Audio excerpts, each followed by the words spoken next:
राज्याचे उपमुख्यमंत्री अजित पवार यांचं आज विमान अपघातात निधन झालं असून या घटनेने संपूर्ण राज्यावर शोककळा पसरली आहे। अजित पवार हे बारामतीकडे विमानाने येत होते तेव्हा विमानाचा अपघात झाला। या अपघातात 6 जणांचा मृत्यू झाला आहे। यावर आता खासदार प्रणिती शिंदे यांनी प्रतिक्रिया दिली आहे। अजित पवार यांच्या आठवणींना त्यांनी उजाळा दिला आहे। विश्वास बसत नाहीये की अजितदादा महाराष्ट्राचे दादा हे आपल्यातून निघून गेले। जेव्हा सकाळी न्यूज आली की प्लेन क्रॅश झाला तेव्हा मनात सगळ्यांनी प्रार्थना केली की त्या प्लेनमध्ये अजितदादा नसावे किंवा उपचारासाठी हॉस्पिटलमध्ये। पण मग काही क्षणानंतर न्यूज आली की दादा त्या क्रॅशमध्ये गेले आणि अंगावर असा शहारा येतो, कारण का एवढे जवळचे संबंध। मला एक लहान बहीण म्हणून नेहमी ते बघायचे, कौटुंबिक नातं होतं। 2 महिन्यापूर्वीच मी माझी बहीण त्यांना आमंत्रण द्यायला गेलेलो माझ्या भाचीच्या लग्नासाठी आणि नेहमी काय ग प्रणिती असं म्हणायचे। मी जेव्हा फोन करायची ढिकले म्हणून त्यांचे पीए असायचे, दादांशी बोलायचे, डायरेक्ट दादा बोलायचे। माझ्या मतदारसंघासाठी दादांनी खास निधी पण दिलेली, अजून त्याची कामं आपल्याला होताना दिसत आहेत। मी MLA होती, आमदार होती, तेव्हा पण दादा बोलून त्यांना अभिमान वाटला जेव्हा मी पहिल्यांदा निवडून आली आणि नेहमी मला गाईड करायचे की हे असं ते असं। दादांची काम करण्याची पद्धत तुम्हाला सगळ्यांना माहिती आहे, अशी काम करण्याची पद्धत कोणाचीच नाही आहे आजपर्यंत महाराष्ट्रात।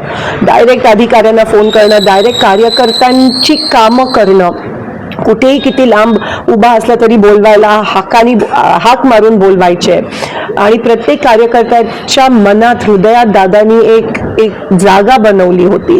आज कोणत्याही पक्षाचा असला तरी आज त्याच्या डोळ्यात अश्रू आलेत की दादा महाराष्ट्राचा अजित दादा नाही आहे। 2-3 महिन्यापासून दादा दिल खुलास बिनधास्त म्हणजे जगत होते। जिल्हा परिषद इलेक्शन्स आहेत, दादा एक वेळेसाठी खूप पर्टिक्युलर होते। जर 9ला मीटिंग असायची तर 9ला 10 मिनिटं असताना ते तिथे उपस्थित असायचे आणि सारखं एकदम हेक्टिक लाईफस्टाईल। ते ज्या विमानातून गेले, त्यांचा तो क्रॅश झाला, ते पण बारामतीमध्ये स्वतःच्या गावात क्रॅश होणं, ह्याच्यापेक्षा धक्कादायक काय न्यूज असू शकते। ते विमान, त्याच विमानातून ते सोलापूरला अनेकदा आले, ते त्यांचं नेहमीचं सॉलिड विमान होतं VSR। विमान क्रॅश होणं हे खूप शॉकिंग आहे। चॉपर तरी मी समजू शकते, पण विमान लँडिंगच्या वेळेस क्रॅश होणं नेमकं काय झालं हे कोणालाच माहित नाहीये आणि दादा आज आपल्यात नाही आहेत। कुठेतरी आपण पाहतोय की तुम्ही त्यांच्यासोबत मंत्रिमंडळात पण काम केलेलं आहे आमदार म्हणून, काय त्यांच्या आठवणी? मी पहिल्यांदा आमदार झाली 2009 मध्ये, तेव्हा दादा बघितलं मला विधानसभेत आणि अभिमान वाटला त्यांना। तेव्हा मी सगळे एकत्र होतो आणि तेव्हा दादांचं स्वप्न अनेक वर्षाचं मुख्यमंत्री बनायचं, पण कधी कधी ना मुख्यमंत्र्यांकडे कमी आणि दादांकडे आम्ही जास्त जायचो आणि हक्काने ते बोलवायचे, बसवायचे, काम निधी द्यायचे प्रत्येकाला, कार्यकर्ता असेल, आमदार असेल। आणि दादांची काम करण्याची पद्धत मला माहिती आहे। बोरामणी एअरपोर्टसाठी जेव्हा मी त्यांच्याकडे सकाळीची वेळ दिलेली, आज फोन केला तर म्हणायचे उद्या ये तू, आपण करूयात, आणि मी उद्या सकाळी दुसऱ्या दिवशी पोचायची, डायरेक्ट बोरामणी एअरपोर्टसाठी फोन करून हे 20 कोटी बोरामणी एअरपोर्टसाठी दे सँक्शन करायचे आणि दुसऱ्या दिवशी त्याचं GR निघायचं। हे विकास कामाबद्दल त्यांना एक जी जाणीव होती ना, कधी स्वार्थ आणि एक घाव 2 तुकडे, जे काय ते तोंडावर बोलायचे, दिल खुलासपणे बोलायचे। एकाला जर एकाचं काम करायचं असेल, कोणत्याही पक्षात असते तर ते दादा काम करायचे आणि ह्याच्यामुळे त्यांच्यावर टीका पण अनेकदा झाली, पण दादांना त्याची पर्वा नसायची।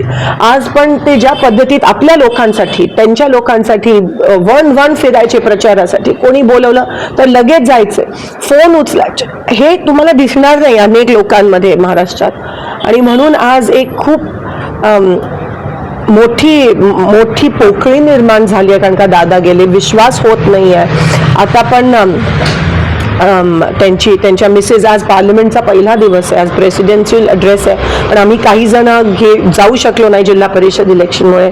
तिथून त्या निघाल्यात आणि पवार साहेब पण मला असं वाटतं तिथून दिल्लीवरून निघाले, सुप्रियाताई आहेत आणि पुण्यात लँड होऊन मग बारामतीला बाय रोड येणार, कारण का बारामती एअरस्पेस बंद आहे। पण मला विश्वास होत नाही आणि ते त्यांचं विमान म्हणजे जे आपण म्हणतो की ट्विन इंजिन असायला पाहिजे, सॉलिड, ते त्या बाबतीत पर्टिक्युलर होते आणि क्रॅश होणं बारामतीत स्वतःच्या गावात खूप मोठा लॉस महाराष्ट्राचा। मी हिंदी दिलं